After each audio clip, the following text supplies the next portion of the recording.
36 দিনের আন্দোলনে পতন হয় সরকারের। 1 জুলাই থেকে শুরু হওয়া অহিংস আন্দোলন সংঘাতের রূপ নেয় জুলাই মাসের 15 তারিখ থেকে।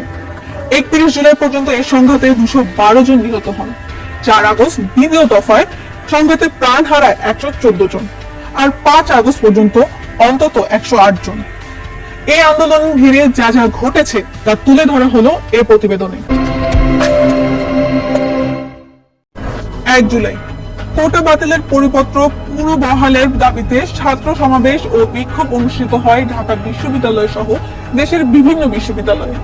ঢাকা বিশ্ববিদ্যালয়ে অনুষ্ঠিত সমাবেশে 4 জুলাইয়ের মধ্যে দাবির বিষয়ে চূড়ান্ত সুরাহার আহ্বান জানানো হয়। 4 জুলাই সরকারি চাকরিতে সরাসরি নিয়োগের ক্ষেত্রে মুক্তিযোদ্ধা কোটা বাতিলের পরিপত্র অবৈধ ঘোষণার বিষয়ে হাইকোর্টের রায় আপিল বিভাগের স্থগিত হয়নি।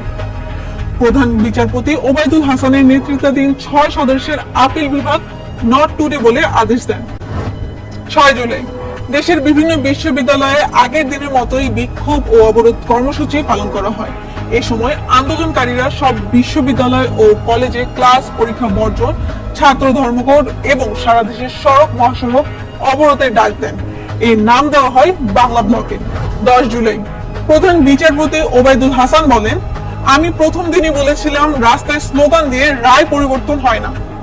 এটা আজকে না, আমি যখন আন্তর্জাতিক অপরাধ ট্রাইব্যুনালে ছিলাম তখন একটি মামলায় বলেছিলাম রাস্তায় স্লোগান দিয়ে রায় পরিবর্তন করা যায় না। 11 জুলাই আওয়ামী লীগের সাধারণ সম্পাদক ওবায়দুল কাদের বলেন, কোটা বিরোধী আন্দোলনকারীরা সর্বোচ্চ আদালতের বিরুদ্ধে শক্তি প্রদর্শন করছেন। এটি অনভিপ্রেত ও সম্পূর্ণ বেআইনি। সচিবালয়ের এক সংবাদ সম্মেলনে স্বরাষ্ট্রমন্ত্রী আসাদুজ্জামান খান বলেন, শিক্ষার্থীরা লিমিট ক্রস করে যাচ্ছে। 14 জুলাই গণভবনে অনুষ্ঠিত সংবাদ সম্মেলনে প্রধানমন্ত্রী শেখ হাসিনা বলেন, কোটা বিষয়ে আমার কিছু করার নেই। শেখ হাসিনা আরেক প্রশ্নের জবাবে বলেন, মুক্তিযোদ্ধাদের নাতিপুতি পাবে না, তাহলে কি রাজাকারের নাতিপুতিরা চাকরি পাবে? একই দিনে পদযাত্রা কর্মসূচির মধ্য দিয়ে রাষ্ট্রপতির কাছে স্মারকলিপি দিয়ে আন্দোলনকারীরা জাতীয় সংসদের জরুরি অধিবেশন ডেকে সরকারি চাকরির সব গ্রেডের কোটা যৌক্তিক সংস্কারের দাবিতে সরকারকে 24 ঘন্টার সময় বেঁধে দেন। 15 জুলাই কোটা সংস্কারের দাবিতে আন্দোলনকারীদের রাজাকার স্লোগানের জবাব ছাত্রলীগই দেবে বলে মন্তব্য করেন আওয়ামী লীগের সাধারণ সম্পাদক ওবায়দুল কাদের।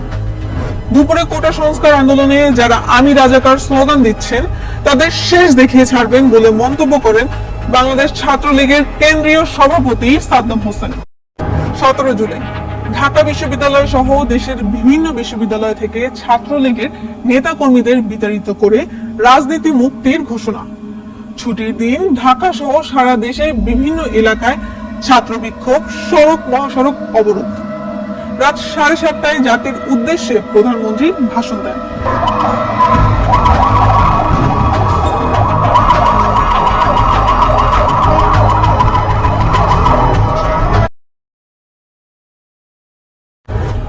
জুলাই আন্দোলনকারী শিক্ষার্থীদের সর্বাত্মক অবরোধ কর্মসূচিকে কেন্দ্র করে ঢাকা সহ সারা দেশ ছিল প্রায় অচল।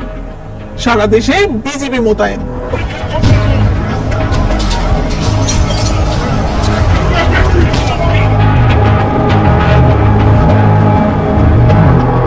19 জুলাই কোটা সংস্কারের দাবিতে আন্দোলনরত শিক্ষার্থীদের কমপ্লিট শাটডাউন কর্মসূচি ঘিরে রাজধানী ঢাকা সহ সংঘর্ষ, হামলা, গুলি, অগ্নিসংযোগ ও প্রাণহানির ঘটনা ঘটে।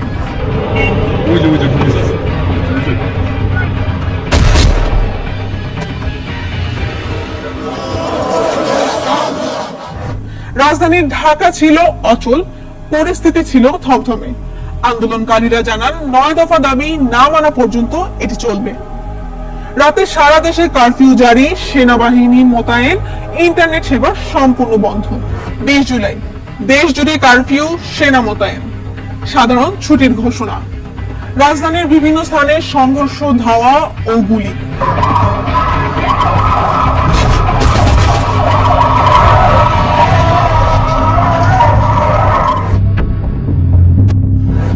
স্বরাষ্ট্রমন্ত্রী বলেন, পরিস্থিতি স্বাভাবিক না হওয়া পর্যন্ত কারফিউ চলবে।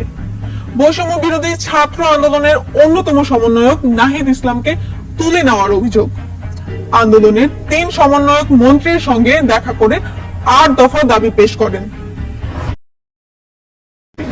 21 জুলাই সরকারি চাকরিতে নিয়োগের ক্ষেত্রে সর্বোচ্চ আদালতের রায়।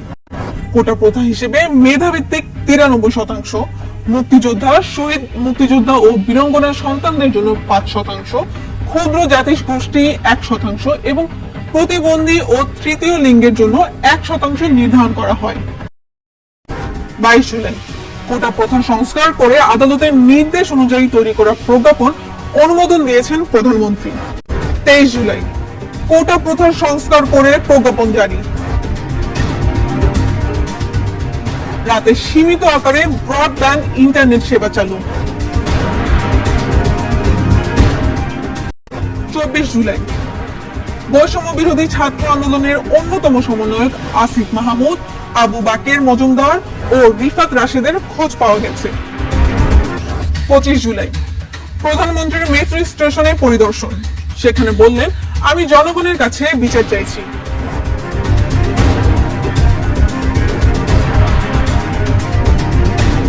তাদের বিচার এদেশের জনগণকেই করতে হবে, আমি সেটাই চেয়েছি। 27 জুলাই বৈষম্য বিরোধী ছাত্র আন্দোলনের আরো 2 সমন্বয়কে হেফাজতে নিয়েছে ঢাকা মহানগর পুলিশের গোয়েন্দা শাখা। তারা হলেন সার্জিস আলম ও হাসনাত আব্দুল্লাহ। সারা দেশে 11 দিনে গ্রেফতার 9,121 জন। 28 জুলাই কোটা সংস্কার আন্দোলনের অন্যতম সমন্বয়ক নুসরাত তাবাসসুমকে হেফাজতে নিয়েছে ঢাকা মহানগর পুলিশের গোয়েন্দা বিভাগ। ডিবির হেফাজতে থাকা বৈষম্য বিরোধী ছাত্র আন্দোলনের 6 জন সমন্বয়ক এক ভিডিও বার্তায় এসব কর্মসূচি প্রত্যাহারের কথাও বলেছেন। স্বামীর সাথে আমরা এই মুহূর্তে থেকে আমাদের কর্মসূচি প্রত্যাহার করছি। মোবাইল ইন্টারনেট 10 দিন পর সচল।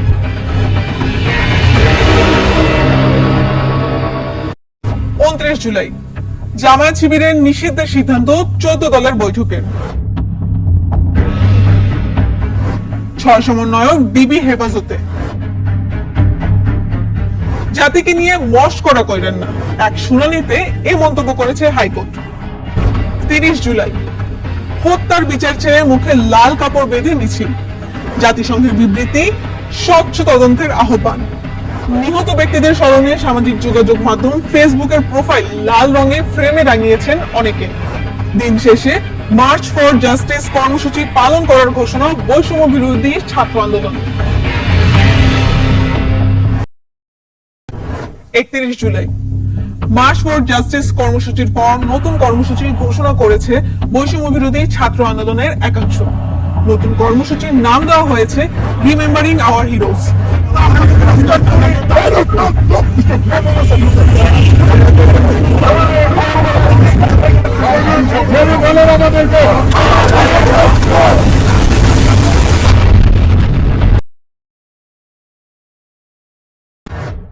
আগস্ট বিভিন্ন পেশাজীবীদের চাপে ডিবি হেফাজতে থাকা বৈষম্য বিরোধী ছাত্র আন্দোলনের 6 সমন্বয়ককে ছেড়ে দেওয়া হয়।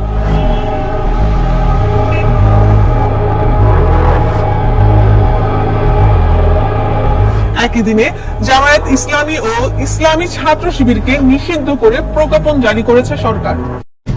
2 আগস্ট ঢাকা সহ 28 জেলায় বৈষম্য বিরোধী ছাত্র আন্দোলনের ডাকা প্রার্থনা ও ছাত্র জনতার গণমিছিল কর্মসূচি পালিত হয়।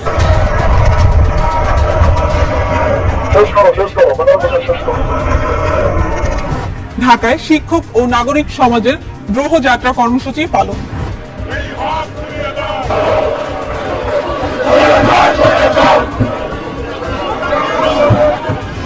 ধানমন্ডি রবীন্দ্র সরোবরের শিল্প সমাজের ব্যতিক্রমী প্রতিবাদে সামিল হন সর্বস্তরের মানুষ।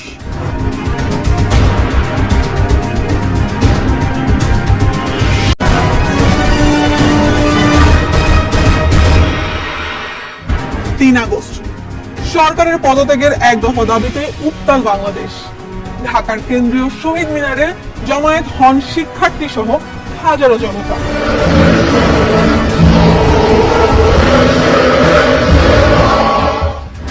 বৈষম্য বিরোধী ছাত্র আন্দোলনের ডাকে রাজধানী সহ দেশের 33টি জেলা ও মহানগরে বিক্ষোভ করে শিক্ষার্থীরা।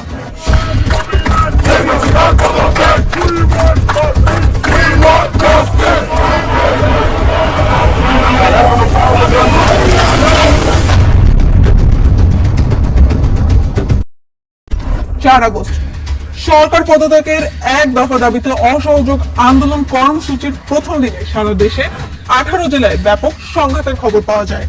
এতে মৃত্যু অন্তত 114 জনের।